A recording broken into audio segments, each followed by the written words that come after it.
এপলিনা টাইমিটলৈ স্বাগতম জনাইছো। মঙ্গলদৈত মন্দিৰত সোমাই দুষ্কৃতিকাৰীয়ে ভয়ংকৰ কাণ্ড সংঘটিত কৰিছিল। মন্দিৰৰ মূৰ্তি ভাঙি থৈ আহিছিল দুষ্কৃতিকাৰীয়ে। এটা দুটা নহয় 16টাকৈ মন্দিৰত প্ৰৱেশ কৰি দুৰ্বৃত্তই ভাঙি থৈ আহিছিল মন্দিৰৰ মূৰ্তি। কিন্তু কোনে এই কাম কৰিছিল?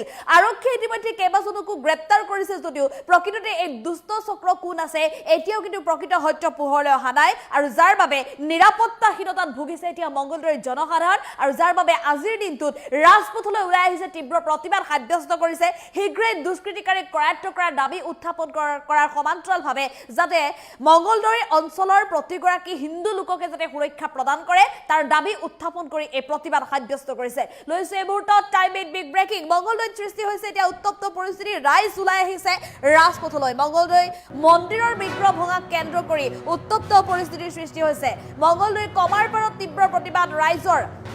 দল সংগঠন ওলাই আহিছে তীব্ৰ প্ৰতিবাদ সাব্যস্ত কৰিছে। ৰাষ্ট্ৰীয় বিশ্ব হিন্দু পৰিষদৰ নেতৃত্বত ওলাই আহিছে হাজাৰ হাজাৰ লোক। ৰাজপথলৈ ওলাই আহি নিৰাপত্তা আৰু সুৰক্ষাৰ বাবে প্ৰশাসনৰ ওচৰত দাবী উত্থাপন কৰিছে। মোৱামাৰী গেৰামাৰী অঞ্চলত 16টাকৈ মন্দিৰত দুৰ্বৃত্তই সংঘটিত কৰিছিল ভয়ংকৰ কাণ্ড। দুষ্কৃতিকাৰীক কঠোৰ শাস্তিৰ দাবীৰে ৰাইজৰ এয়া প্ৰতিবাদ, তীব্ৰ প্ৰতিবাদ সাব্যস্ত কৰিছে। হিন্দু সমাজক সুৰক্ষা প্ৰদান কৰাৰ বাবে প্ৰশাসনক ব্যৱস্থা গ্ৰহণ কৰাৰ দাবী উত্থাপন কৰিছে প্ৰতিবাদকাৰী ৰাইজে। হিন্দু সমাজক সুৰক্ষা প্ৰদান কৰিব লাগে, প্ৰশাসনীয় ব্যৱস্থা গ্ৰহণ কৰিব লাগে। মন্দিৰত দুষ্কৃতিকাৰীয়ে যি ঘটনা সংঘটিত কৰিছে এই ঘটনা যাতে পুনৰাবৃত্তি নহয় তাৰ বাবে প্ৰশাসনক সুকীয়াকৈ কঠোৰ ব্যৱস্থা গ্ৰহণ কৰাৰ দাবী উত্থাপন কৰি এনেধৰণে তীব্ৰ প্ৰতিবাদ সাব্যস্ত কৰা পৰিলক্ষিত হৈছে। উল্লেখ কৰিব লাগিব যে মঙ্গলদৈৰ মোৱামাৰী গেৰামাৰী আদি অঞ্চলত কেইবাটাও মন্দিৰত দুৰ্বৃত্তই সংঘটিত কৰিছিল ভয়ংকৰ কাণ্ড। দুৰ্বৃত্তই নিশাৰ ভাগতে নিশাৰ আন্ধাৰৰ সুযোগ লৈ মন্দিৰত প্ৰৱেশ কৰিছিল আৰু মন্দিৰৰ বিগ্ৰহ ভাঙি চুৰমাৰ কৰি থৈ গৈছিল। আৰু এই ঘটনা সন্দৰ্ভত ইতিমধ্যে আৰক্ষীয়ে 2-3জনক গ্ৰেপ্তাৰ কৰিছে যদিও তাৰ পিছতো কিন্তু দুৰ্বৃত্তক গ্ৰেপ্তাৰ কৰাৰ পিছতো কিন্তু তেনেধৰণৰ ঘটনাৰ পুনৰাবৃত্তি হৈয়ে আছে মঙ্গলদৈ গেৰামাৰী মোৱামাৰী আদি অঞ্চলসমূহত। বৰ্তমান পৰ্যন্ত 16টাকৈ মন্দিৰত এই ঘটনা সংঘটিত হৈছে। কেৱল মঙ্গলদৈয়ে নহয় বঙাইগাঁৱৰ কেইবাটাও প্ৰান্তত এই ঘটনা সংঘটিত হৈছে। আৰু এনে ঘটনাসমূহক লৈ এতিয়া নিৰাপত্তাহীনতাত ভুগিছে হিন্দু জনসাধাৰণ। হিন্দুত্ববাদী যিসমূহ সংগঠন আছে হিন্দুত্ববাদী সংগঠনৰ মতে কেতিয়াও হিন্দু লোকে মন্দিৰত এনেধৰণে প্ৰৱেশ কৰি দুৰ্বৃত্তই এনেধৰণে আচলতে কোনো কাৰণত এই বিগ্ৰহ নাভাঙে। হিন্দুত্ববাদী সংগঠনবোৰে দাবী উত্থাপন কৰিছে। গতিকে মন্দিৰত বিগ্ৰহ ভঙা কাৰ্যত দুৰ্বৃত্ত জড়িত থকাৰ সন্দেহ প্ৰকাশ কৰিছে আৰু শীঘ্ৰে এই দুৰ্বৃত্তক কৰায়ত্ব কৰাৰ দাবী উত্থাপন কৰিছে। কেৱল 2-3টা দুৰ্বৃত্তক কৰায়ত্ব কৰিয়ে আৰক্ষীয়ে বা প্ৰশাসনে গা এৰা কাম কৰিলে নহ'ব। শীঘ্ৰে প্ৰশাসনীয় ব্যৱস্থা ভালদৰে গ্ৰহণ কৰিব লাগে। আজি মন্দিৰত 16টাকৈ মন্দিৰত এই ঘটনা সংঘটিত কৰিছে আৰু কাইলৈ যদি দুৰ্বৃত্তক এনেধৰণে আশ্ৰয় দিয়া হয় তেনেহ'লে পৰৱৰ্তী সময়ত ভৱিষ্যতলৈ হিন্দু লোকৰ বাসগৃহত দুৰ্বৃত্তই প্ৰৱেশ কৰিব আৰু এনেধৰণৰ কুকৰ্ম সংঘটিত কৰিব। গতিকে নিৰাপত্তাহীনতাত ভোগা এইসকল লোক আজি ৰাজপথলৈ ওলাই আহিছে। হিন্দুত্ববাদী সংগঠনৰ নেতৃত্বত হাজাৰ হাজাৰ ৰাইজ ওলাই আহি তীব্ৰ প্ৰতিবাদ সাব্যস্ত কৰিছে। ৰাজপথত বিশ্ব হিন্দু পৰিষদৰ এয়া তীব্ৰ প্ৰতিবাদ। হিন্দু সমাজক সুৰক্ষা প্ৰদান কৰাৰ দাবীৰে প্ৰশাসনিক ব্যৱস্থা গ্ৰহণ কৰাৰ দাবীৰে তীব্ৰ প্ৰতিবাদ সাব্যস্ত কৰিছে উত্তেজিত ৰাইজে।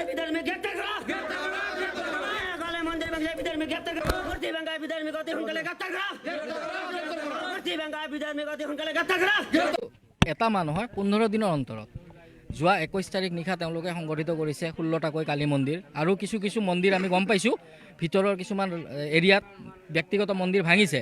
যোৱাকালি আমি যোৱাৰ পিছত গম পালোঁ তাতেও ভাঙিছে। কাউণ্টিং কৰিলে তেওঁলোকে অৰ্ধ শতাধিক মন্দিৰ ভাঙিছে। আৰু ছেইম ঘটনা আমাক প্ৰশাসনে কৈছিলে, বিশ্বাস দিছিলে যে গ্ৰেপ্তাৰ হ'ব, কিন্তু 15 দিন অন্তৰত আকৌ তেওঁলোকে একেখিনি কাৰ্য কৰিলে। গতিকে আমি এতিয়া আমাৰ নিৰাপত্তাৰ প্ৰতি এটা প্ৰশ্ন আহিছে যে আমি আগন্তুক দিনত আমি জীয়াই থাকিব পাৰিম নে নাই অসমত। কাৰণ যিহেতু আমি নিউজে পত্ৰই দেখি আছোঁ বাংলাদেশত হিন্দু সংখ্যালঘু হিন্দুৰ যিটো কৰিছে তেওঁলোকে দি আছে, আজি অসমতো হৈ আছে।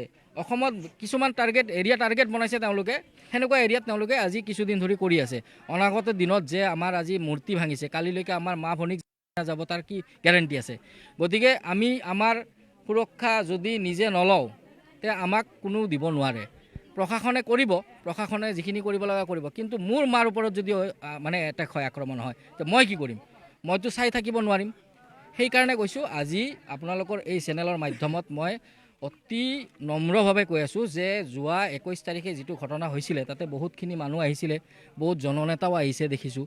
কিন্তু আমাৰ কথা হ'ল আমি সনাতনীয়ে আমাৰ নামঘৰ বা মন্দিৰত আমি এটা ভাঙা বস্তু ইউজ কৰা আমাৰ শাস্ত্ৰত লিখা নাই। গতিকে তাৰ বিপৰীতে আমাৰ মাৰ মন্দিৰ ভাঙি মাথাটো পৰি আছে। আজিলৈকে এটা বা দুটা মন্দিৰত যদি কোনোবাই পুনৰ স্থাপন কৰি দিব পাৰিলে হয় বা তেওঁলোকৰ সহায় এটা আগবঢ়ালে হয়, তেতিয়া আমি মানিলোঁ হয় যে আমি হিন্দু সুৰক্ষিত হৈ আছোঁ বা আমাৰ লগত আছে। কিন্তু আজিলৈকে আমি দেখা নাই। তেওঁলোকে সদায় মোক ফোন কৰে, আমাৰ সংগঠনক ফোন কৰে যে আমি সদায় ৰাতিপুৱা উঠি আমাৰ চকুৰ পানী ওলাই যে মূৰ্তিখিনি ভাঙি পৰি আছে। মই মাননীয় মুখ্যমন্ত্ৰী হিমন্ত বিশ্ব শৰ্মা ডাঙৰীয়াকো সেইদিনাখন আমাৰ ধৰ্মঘটত আমি আপিল কৰিছিলোঁ যে আপোনালোকৰ অসম চৰকাৰৰ পৰা কিছু পুনৰ স্থাপনৰ কাৰণে অলপ ব্যৱস্থা কৰি দিয়ক। গতিকে আজিও আপোনালোকৰ চেনেলৰ মাধ্যমত কৈছোঁ যে আমাৰ বহুত দুখ লাগে অন্তৰত সনাতনী হিন্দুৰ, যে আমি সদায় ৰাতিপুৱা উঠি যিটো পূজা কৰিছিলোঁ সেই মা আজি ভাঙি আজি 15-20 দিন ধৰি পৰি আছে। গতিকে কেনেকৈ আমি সুৰক্ষিত বুলি ভাবিম? আমি যে ৰাজপথত ওলাই অহাৰ কাৰণে আমাক কোনোবাই ক'ব বা বাধা দিব, কি হিচাপে কৰিব? গতিকে আমাৰ গাৰ্জিয়ান, আমাৰ অভিভাৱক যদি আমাৰ পিছত থিয় হয়, আমি আজিলৈকে দেখিলোঁ হয় 20 দিন হ'ল। 20 দিনত এটা মন্দিৰো কি তেওঁলোকে পুনৰ স্থাপন কৰিব পৰা নাই নেকি? প্ৰশ্ন আহিছে, এইটো ৰাইজৰ মাজত প্ৰশ্ন আহিছে। ৰাইজ আমাৰ লগত আহিছে, আজি বিভিন্ন এৰিয়াৰ মানুহ আহিছে, চেৰাং চাপৰিৰ পৰা 40 নম্বৰৰ পৰা আদি কৰি গেৰিমাৰী চব ফালৰ আমাৰ স্থানীয় ৰাইজো আছে। গতিকে তেওঁলোকে কিয় আহিছে? নিৰাপত্তাত ভোগাৰ কাৰণে আহিছে, নিৰাপত্তাহীনতাত ভোগাৰ কাৰণে আহিছে। গতিকে সেইকাৰণে আজি আমি ওলাই আহিছোঁ, আমি সজাগতা কৰিছোঁ, আমি সংগঠন সদায় তেওঁলোকৰ লগত আছোঁ। কাৰণ কালিলৈকে যদি ৰাতি তেওঁলোকৰ ঘৰত কিবা দুষ্কৃতিয়ে দৰ্জা নক কৰে, যাতে কিবা এটা অস্ত্ৰ লৈ ওলাব পাৰে, লাঠি এটা লৈ ওলাব পাৰে, তাৰ কাৰণে আমি সজাগতা দিব লাগিছে। সেইটো কাৰণে আমি যে ৰাইজ ওলাই আহিছোঁ, আৰু ৰাইজৰ লগত আমি আন্তঃৰাষ্ট্ৰীয় হিন্দু পৰিষদ আৰু ৰাষ্ট্ৰীয় বজৰং দল আমি সদায় আছোঁ আৰু থাকিম। ৰাজনৈতিক ষড়যন্ত্ৰ যদিও থাকে, এইটো আমি ৰাজনৈতিক ছাইডটো মই ক'ব নাহোঁ, কিন্তু মোৰ জানাত এইটো কোনোবা বিধৰ্মীয়ে কৰিছে। ৰাজনৈতিক যোনে কৰে, হিন্দু মানুহেতো মোৰ বিশ্বাস এইটো কৰা নাই। যদি কৰিছে মই নাজানো, কিন্তু ৰাজনৈতিক গোন্ধ মই এতিয়ালৈকে এইটো আপোনালোকৰ ইয়াতে ক'ব নোৱাৰোঁ মই, কাৰণ বিধৰ্মীয় ভাঙা বুলিয়ে জানো। কাৰণ আমাৰ মানুহেতো সদায় গা পা ধুই মন্দিৰত সোমায়, আৰু মা কালীৰ মন্দিৰ ভাঙাটো এইটো এটা সহজ কথা নহয়। আমি বিচাৰিছোঁ যে অতি সোনকালে মানে 24 ঘণ্টা, ইয়াৰ আগতো কৈছিলোঁ, 24 ঘণ্টাৰ ঠাইত আজি 20 দিন হ'ল, যে অতি সোনকালে গ্ৰেপ্তাৰ কৰিব লাগে। 5 জন নহয়, ইয়াতে 50-60 জনৰ টীম থকা বুলি আমাৰ এটা অনুভৱ হয়। কাৰণ এটা মন্দিৰ ভাঙোতে 5 জন মানুহ লাগিব, সিহঁতৰ দুষ্কৃতিকাৰী মানে বিধৰ্মী। গতিকে যদি একেলগে 10টা মন্দিৰ ভাঙে 50 জন মানুহৰ টীম লাগিব, কাৰণ 4 জনে নিগৰানী কৰিব, এজনে ভাঙিব। একে সময়তে যদি কৰিছে তেওঁলোকে 50 জনৰ টীম এটা আছে বুলি আমি ধাৰণা কৰিছোঁ। বাকী প্ৰশাসনৰ কাম, তেওঁলোকৰ আপডেট